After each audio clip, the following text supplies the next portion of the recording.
Sejam bem-vindos ao Espaço Opinião. Hoje começamos com o arranque do ano judicial. Analisamos ainda a entrevista de Catarina Martins, que acusa o governo de irresponsabilidade. Uma entrevista concedida então ao Observador. Falamos de António Costa, afirma que proximidade com o Rui Rio é mito urbano. Analisamos também a guerra de liderança no PST. E fechamos a falar do acordo do Brexit que foi chumbado. E a questão que se coloca é: e agora? São estes os temas hoje em análise. Comigo em estúdio Pedro Neves Sousa. Pedro, obrigada desde já pela sua presença. Pedro, estão então lançados os temas que temos hoje para análise e começamos precisamente com o arranque do ano judicial. Pedro, como é que viu as cerimónias, as declarações e os desafios da Justiça em 2019? É verdade. Boa noite, Helena. Ontem decorreu a sessão solene de abertura do ano judicial, como acontece, aliás, todos os anos, com intervenções também, como sucede todos os anos, dos principais elementos que constituem, digamos, a justiça portuguesa, desde logo a Ministra da Justiça, a Procuradora-Geral da República, o Presidente do Supremo Tribunal de Justiça, um conjunto de elementos que fazem parte da cúpula, digamos, da administração da justiça em Portugal, mas este é um ano especial. E porquê que é um ano especial? É um ano especial porque nós assistimos durante o ano de 2018, e parece que vai ter sequência, a greves de um conjunto de operadores judiciários que já não são apenas os inspectores da Polícia Judiciária, os oficiais de Justiça, mas que passamos para uma escala onde os próprios magistrados judiciais, que recordo são órgãos de soberania, assim como procuradores do Ministério Público, decidiram também convocar greves e não trabalhar em protesto. E, portanto, nós assistimos a um ano particularmente difícil para a justiça portuguesa, com críticas severas a este governo. E podemos perguntar o que é que está em causa, porque é que tanto se protesta em Portugal. Nós aqui dividimos, eu pelo menos tendo a dividir, quando olho para a justiça neste momento, dois problemas. Primeiro, a forma como os cidadãos encaram a justiça, isto é, a forma como um cidadão que necessita dos tribunais portugueses ou de qualquer serviço de justiça, há muitos serviços ligados à justiça, como seja a constituição de uma sociedade comercial, coisas que são tratadas na conservatória do registro civil, recordo-me, por exemplo, de um divórcio por mútuo consentimento, ou outras situações que são tratadas pela administração portuguesa, de que forma é que a justiça responde a esses anseios dos cidadãos portugueses. Por outro lado, temos os próprios profissionais da justiça que pretendem ter o quê? Pretendem alterações do estatuto remuneratório, melhores condições de trabalho e um conjunto de outras situações que os levam, no limite, após negociações goradas, a convocar greves e a causar, sim, problemas na própria justiça. Eu recordo que as greves, por exemplo, dos senhores juízes fizeram com que um conjunto de advogados, de partes, de testemunhas se desloquem aos tribunais para diligências, nomeadamente para julgamentos ou inquirição de testemunhas, e que, após a chamada, ouvem uma oficial de justiça a dizer: olha, vão-se todos embora, vão ser notificados a nova data porque o senhor juiz está de greve. Ora, para quem está à espera, olhamos para os intervenientes, testemunhas, por exemplo, que se calhar tiraram a tarde ou a manhã para tratar daquele assunto. Olhamos para as próprias partes que desesperam muitas vezes por uma decisão judicial porque têm um processo em tribunal há 1, 2, 3, 4, 5, 6 anos. Porque nós temos duas jurisdições, temos a jurisdição comum e temos a jurisdição administrativa e fiscal. E nesta última, então, os tempos de espera por uma decisão judicial ainda são superiores. E, portanto, eu distinguia aqui duas problemáticas. Ora, se nós olharmos para a máquina da justiça, pela forma como ela funciona, os números que ontem foram revelados são números positivos. Isto porquê? Porque entraram 400 e tal mil processos e findaram 500 e tal mil processos. Portanto, há um saldo positivo em termos de pendências. Significa que hoje, em termos relativos, há menos processos, há menos pendências do que existia no ano passado. Significa que a própria máquina, chamemos-lhe assim, de justiça, consegue dar uma resposta superior, isto é, findam mais processos também do que aqueles que entram. Portanto, isto é uma boa notícia. Por outro lado, quem tem más notícias são os operadores judiciários. E são estes que protestam e são estes que estão na rua. Portanto, o problema da justiça não afeta neste momento, digamos, o cidadão comum, porque consegue resolver a maior parte dos seus problemas, a não ser que haja uma greve no dia em que têm diligências marcadas ou por verem os seus processos atrasados, mas o problema aqui foca-se essencialmente naqueles que trabalham na justiça. Falo de inspectores da Polícia Judiciária ou carreiras ligadas à Polícia Judiciária, ao CEF, CEF aqui administração interna, mas com uma ligação também à segurança, falo de conservatórias, falo de oficiais de justiça e falo de magistrados. E esta questão dos magistrados é a questão principal nesta matéria. Porque quando um juiz em Portugal decide pela primeira vez convocar e fazer uma greve, quando existe um sindicato, uma ação sindical de juízes que decide partir para uma greve, é porque nós estamos no ponto de ruptura. E, portanto, foi isto que aconteceu. Por outro lado, e já que falamos de magistrados, é curioso verificar que o próprio Governo tem vindo a abrir concursos, o que não é habitual, todos os anos para o Centro de Estudos Judiciários, portanto, para o SEJ, abre concursos para auditores de justiça com vista a formar novos juízes e novos procuradores, o que significa que o próprio Governo está a tentar dotar os tribunais de mais magistrados, de forma a que haja decisões mais rápidas. Costuma dizer-se, e é bem verdade, que a justiça, para ser justa, tem que ser rápida. Portanto, se a justiça não for célere, se não houver uma decisão rápida, quando vier a decisão, se calhar, já não se faz justiça. Pedro, no discurso da cerimónia de abertura, a Procuradora-Geral da República disse que entre as prioridades do Ministério Público estão o combate à corrupção e à criminalidade económica ou financeira, a cibercriminalidade e a pirataria informática. São então estes também, assim, podemos dizer, as bases deste novo ano judicial? É verdade. E a senhora Procuradora-Geral da República reflete sobre uma matéria que é muito importante. Ora, o direito existe para quê? Para regular a vida em sociedade. E a verdade é que há determinados fenómenos. E quando falamos, por exemplo, de cibersegurança, do chamado cibercrime, nós falamos de uma nova realidade. Já não muito nova ou muito recente, mas pelo menos há 20 anos que não se falava disso, não é? E, portanto, são situações que se começam a falar. Eu costumo dar este exemplo. Quando nós falamos do crime de injúrias, por exemplo, ou do crime de difamação, por regra, o que se colocava em causa, numa visão clássica, é uma pessoa dirigir-se ao outro e ofender a honra e a consideração, ou então ir dizer a um terceiro expressões, ou preferir expressões, que possam afetar a honra e a consideração de alguém. E esse alguém, sentindo que há bens jurídicos que deviam estar assegurados e que foram violados por um terceiro, diretamente ou através de uma conversa, o que é que vai fazer? Vai apresentar uma queixa-crime e desencadear um procedimento criminal. Hoje em dia, é curioso, porque a maior parte das queixas-crime que são apresentadas por difamação ou por injúria são feitas, curiosamente, através de redes sociais. Portanto, já não se trata de algo direto. E é curioso verificar na jurisprudência portuguesa, por exemplo, quais foram as primeiras reações dos tribunais a este tipo de situações. Isto é, saber até que ponto é que, se eu escrever no Facebook, no Instagram ou em qualquer outra rede social algo sobre a Helena, saber até que ponto, quantas pessoas é que vão consultar a minha rede social. Quantas pessoas essa publicação vai alcançar? Alcançar. Porque uma coisa é nós escrevermos num jornal, outra coisa é dizer diretamente. Hoje em dia não. Hoje em dia há uma realidade, digamos, virtual, em que nós somos participantes ativos e passivos, porque muitas vezes contribuímos para ela e outras vezes vamos recebendo também essa informação de forma passiva, ainda que não queiramos, não obstante esta proteção de dados que entrou em vigor. A realidade é um bocado esta.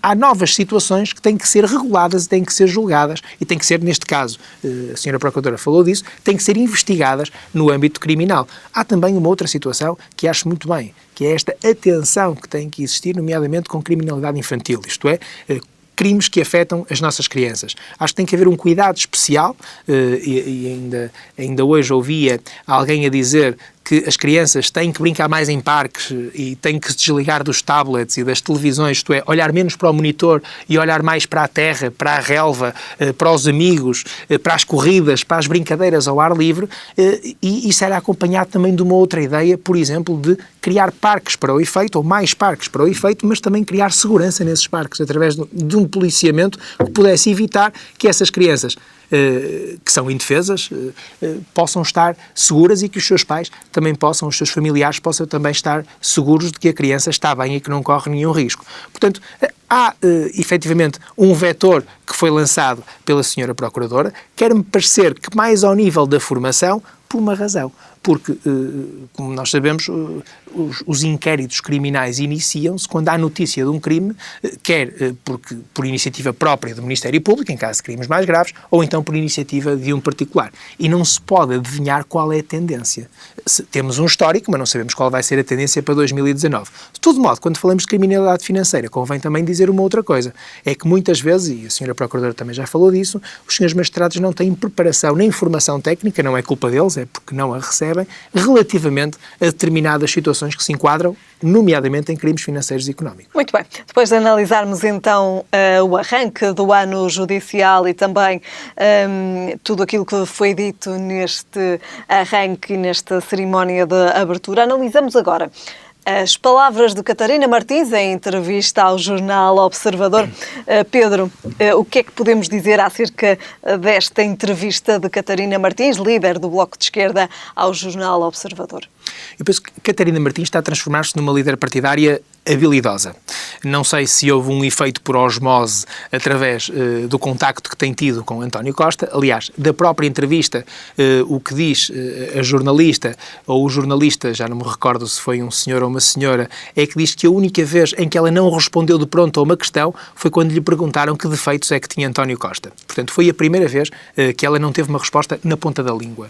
Ora, Catarina Martins, se bem recordamos... também, e peço desculpa interrompê-lo, reflete aqui também a ligação de Catarina Martins a António Costa. É óbvio. Esta dificuldade em responder. Mas quando falamos de política, falamos de relação entre pessoas. E penso que, havendo aqui um conjunto de convergências durante estes 4 anos, um conjunto de complicidades políticas, há uma relação pessoal que também se vai estabelecendo e que muitas vezes é inibidor até de alguns ataques.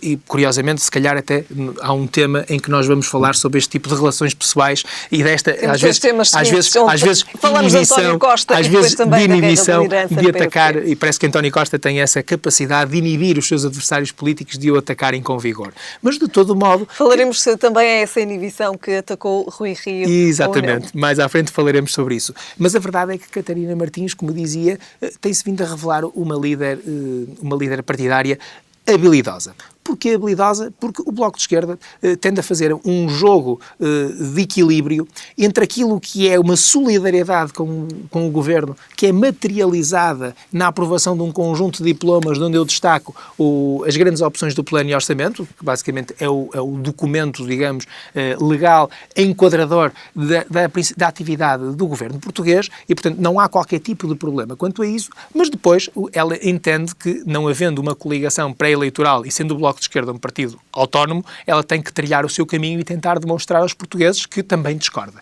e que o Governo só vai até um determinado ponto e que o Bloco de Esquerda defende que deveria ir até mais longe. É curioso porque, por exemplo, havia uma norma no Orçamento de Estado para 2018 que dizia que, e havia várias interpretações, mas dizia que o tempo de serviço dos professores devia ser reposto. E então o Bloco de Esquerda e o Partido Comunista e o Partido Ecologista aos Verdes entendiam que aquela norma era suficiente para que houvesse uma reposição desse tempo de serviço, aquilo que os professores andam a protestar e a manifestarem-se durante o ano de 2018 todo. Ora, é curioso porque a norma do Orçamento de Estado para 2019 já é diferente. Já diz que tem que se iniciar uma renegociação.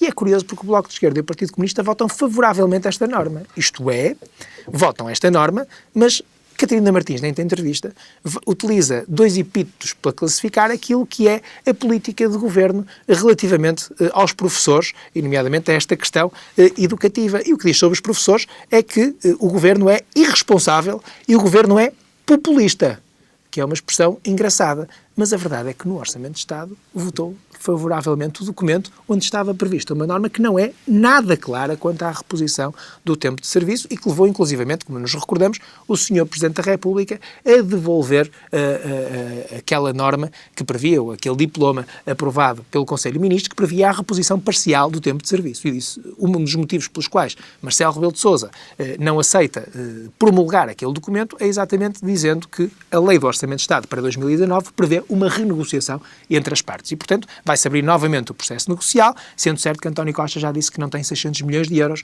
para dar aos professores por ano e que, portanto, isto estará perfeitamente fora de hipótese. Catarina Martins, como digo, entramos em ano eleitoral e Catarina Martins está a fazer o seu caminho. Por um lado, justificando aquilo que foram votos favoráveis a uma coligação, digamos, parlamentar de esquerda que viabilizou um governo de António Costa durante 4 anos e provando algo que nunca tinha sucedido na Terceira República Portuguesa, isto é, nunca tinha sucedido desde 1964, que é um governo com apoio parlamentar da esquerda e principalmente durar toda uma legislatura, durar todo o mandato, durou 4 anos, E por Para outro os lado, mais céticos. para os mais céticos, era algo que supostamente poderia acabar passado 1 ano ou 2 anos. Penso que essa era a expectativa até de Passos Coelho, que, recordemos, foi quem liderou a PAF, que efetivamente ganhou as eleições, mas que não tinha maioria parlamentar. E, por outro lado, Catarina Martins também tenta segurar o seu eleitorado e tenta dizer que o governo foi até ali, e ainda bem, porque nós conseguimos obrigar, entre aspas, o governo a determinadas políticas com vista a melhorar a qualidade de vida dos cidadãos. Mas diz que se fosse eu que estivesse lá, se fosse o Bloco de Esquerda a mandar, nós íamos mais além. Curiosamente, este jogo de equilíbrio de Catarina Martins tem dado resultado. Porque se nós olhamos para as sondagens que têm saído nos últimos tempos, nós vemos que Catarina Martins mantém um score interessante. As últimas foi ultrapassada pelo CDS, mas continua a manter ali uma percentagem de votos que ronda os 8, 9%, o que é excelente para aquilo que é o histórico do Bloco de Esquerda. Muito bem. Pedro, falamos agora então de também declarações de António Costa. Afirma que a proximidade com Rui Rio é um mito urbano. Mais à frente, e também aqui relacionado com estas declarações, falamos da guerra de liderança no PSD. Falamos agora de Rui Rio e desta proximidade que António Costa diz ser um mito urbano. Depois falamos desta guerra de liderança que de facto não é todo um mito urbano. Não. António Costa e Rui Rio, e penso que foi isso que António Costa tentou esclarecer, diz que mantém uma relação de proximidade, uma relação pessoal, uma relação até de amizade, desde a altura em que os dois se cruzaram na Assembleia da República, e que depois essa relação terá sido aprofundada na altura em que coincidiram, um como Presidente da Câmara de Lisboa e outro como Presidente da Câmara do Porto. Logo que Rui Rio foi eleito, algo que pairou sob as hostes sociais-democratas era que, na circunstância de António Costa ganhar as eleições e Rui Rio ficar em segundo lugar e não haver uma maioria absoluta, pairou sempre a questão do Bloco Central. Algo que já foi negado por Rui Rio, mas que continua a pairar nas hostes sociais-democratas. Isto é, vê-se com facilidade, e muita gente diz que existe a hipótese séria de António Costa, digamos, dizer ok, precisei da esquerda, mas o assunto está resolvido, agora tenho um partido de centro. Para quê? Para disputar outro tipo de políticas, fazer outro tipo de reformas e ter alguém ao meu lado que seja, digamos, mais certo do que o Bloco de Esquerda ou o Partido Comunista, com quem, nomeadamente António Costa e Pedro Nuno Santos, têm que negociar quando têm o Orçamento de Estado. Com o tipo de apoio e com outro tipo de enquadramento até ideológico e posicionamento ideológico. Se nós olharmos bem para o Bloco de Esquerda e para o Partido Comunista, estamos a falar muitas vezes de partidos que são contra, no caso, por exemplo, do Partido Comunista, contra o Tratado da NATO, contra a União Europeia, contra o Euro, contra um conjunto de políticas, nomeadamente ao nível da política externa, não concordam com nada ou com quase nada em que Portugal colabora. E, portanto, é um bocadinho difícil estar a incluir o Partido Comunista Português ou o Bloco de Esquerda em alguns assuntos, sendo certo que o Partido Socialista e o Partido Social Democrata, nesse aspecto, em aspectos dominantes da governação, tem muito mais em comum do que propriamente, aliás, fala-se muitas vezes no esbatimento das ideologias e num pragmatismo político, e o PS e o PSD, como partidos com vocação de poder, têm exatamente essa nota de pragmatismo na sua prática política. Agora, o que António Costa vem dizer é uma coisa engraçada, porque vem dizer que tem essa relação de proximidade, mas que isso é apenas um mito urbano, isto é, daí não podem ser extrapoladas outras quaisquer consequências, mas depois vem dizer também uma outra coisa, e é aqui que, ao fim e ao cabo, diz algo que é paradoxal com esta primeira afirmação. É que vem dizer que não ouviu Montenegro, mas do que ouviu não o entusiasmou. E, portanto, ele utiliza ou não o estimulou a reagir.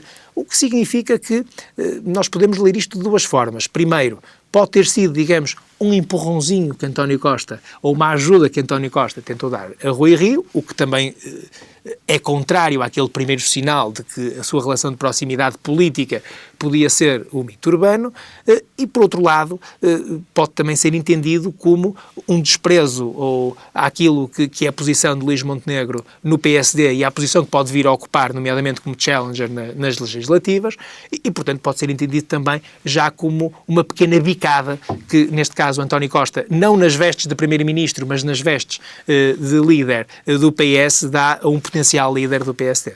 Pedro, de facto foi também esta ideia criada em torno deste possível bloco central que criou também esta crise dentro do PSD? Ou foi, digamos assim, o ponto de partida para esta crise que assistimos atualmente? Eu penso que o problema do PSD, e talvez, esperando não ser injusto ao dizê-lo, começou no dia do Congresso.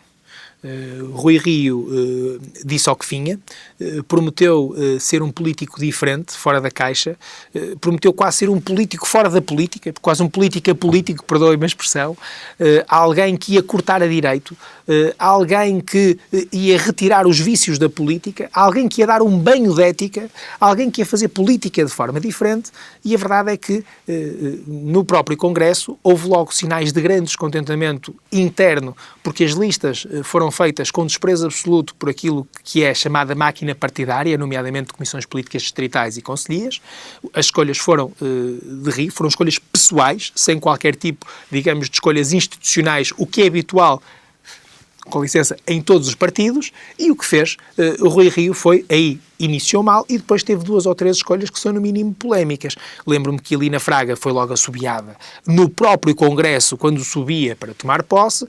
Salvador Malheiro também se viu num emaranhado de situações ligadas a situações menos claras, com militantes e com carrinhas que transportavam militantes que, pelos vistos, não moravam numa casa ou numa rua que não existia, e, portanto, vimos que o Rui Rio, no dia do Congresso, teve logo algumas dificuldades. Essas dificuldades foram aumentando, porquê? Porque, passado o mês, descobriu-se que, afinal, o seu secretário-geral tinha no currículo algumas linhas que não correspondiam à verdade, nomeadamente que tinha feito estudos numa universidade norte-americana, o que foi confirmado por ele e que depois acabou por ser negado. Mas, paralelamente a todos estes fediveres, digamos assim, a verdadeira questão é esta, é que o Rui Rio, nas sondagens, não consegue descolar, e todos sentem, dentro e fora do partido, que o Rui Rio está a ter dificuldade em oferecer uma verdadeira alternativa a Portugal. Isto é, o que o PSD sente, e as estruturas do PSD sentem, e penso que o Luís Montenegro está aqui a protagonizar aquilo que é o sentimento de muitos militantes do PSD, é que o Rui Rio, a forma como está a liderar o partido, é uma forma errada. Recordo, por exemplo, a forma como ele se relaciona com o grupo parlamentar e os desentendimentos que existem com o grupo parlamentar, cuja liderança foi escolhida por si. Recordo, por exemplo, a falta de ataque violento que se faz ao Partido Socialista. Alguém dizia, e é verdade, o ataque mais violento que o Rui Rio fez a alguém, desde que é líder do partido, foi no sábado a Luís Montenegro. Ora, os militantes do PSD não gostam que os companheiros sejam agressivos uns com os outros, gostam que sejam diretos, mas não, gostam que sejam agressivos com o adversário, com o Partido Socialista. Eu nunca vi esta violência política dirigida ao adversário, dirigida ao Partido Socialista. Eu nunca vi uma crítica dura do Rui Rio e António Costa.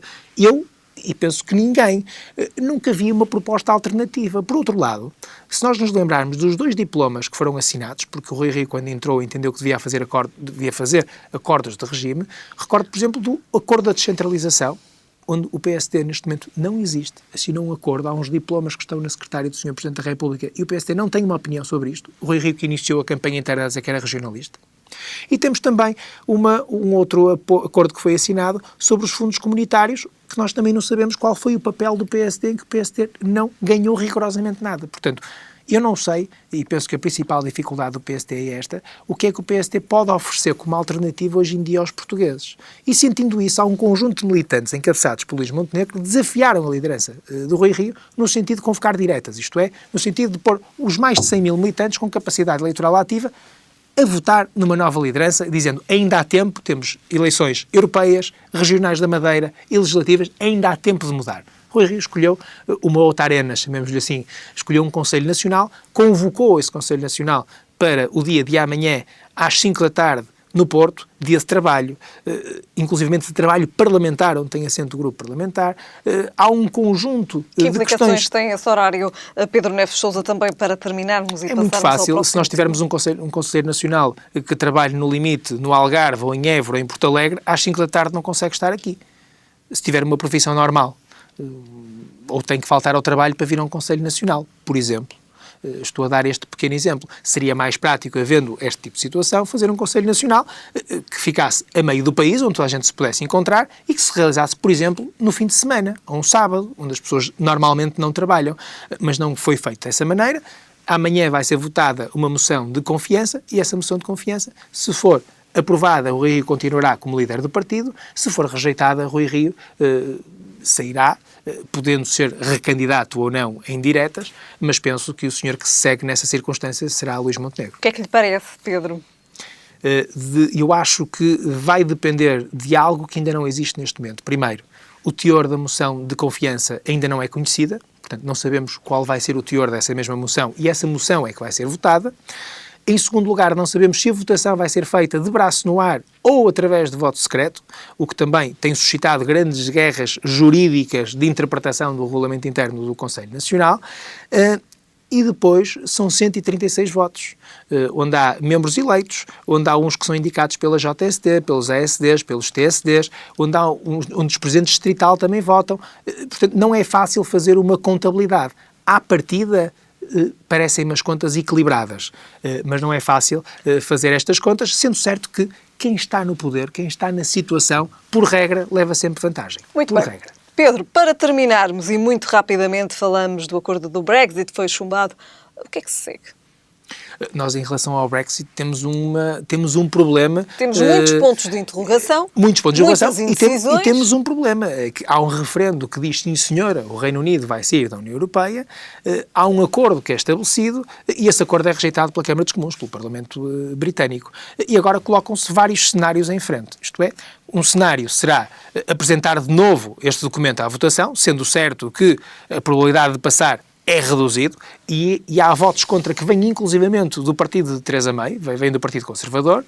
Temos depois uma outra situação que será convocar eleições legislativas antecipadas, fazer um acordo diferente com a União Europeia e submeter um novo acordo à consideração, mas eu julgo que isto vai desembocar até pelo diferencial de votos que existiu. Isto não foi uma derrota por poucos, foi a maior derrota que existiu na história moderna de um governo britânico, com o próprio partido que suporta o governo, com deputados a votarem contra o sentido indicado por Theresa May. Eu penso que isto não é fácil, sinceramente. Não é de fácil resolução. Vemos que há quem já defenda moções de censura ao próprio governo. Isto agora parece que está na moda, moções de censura, moções de confiança, mas há quem já defenda isso. Eu penso que Theresa May não é desistir, já demonstrou que é um género de uma segunda dama de ferro e, portanto, eu penso que ela irá apresentar este ou outro documento novamente à votação e, se perder, penso que tem que convocar eleições, ou então uma outra circunstância que tem vindo a fazer o seu caminho, que uma outra hipótese é convocar um novo referendo de forma a que os britânicos se possam pronunciar outra vez. E hoje os britânicos já sabem os problemas que existem no caso de confirmarem esta decisão. Muito bem. Pedro, terminamos então a falar do Brexit. O acordo foi então chumbado. Voltamos a ver-nos na próxima semana. Boa semana. Muito obrigado. Foram então estes os temas. Hoje em análise estamos de regresso amanhã.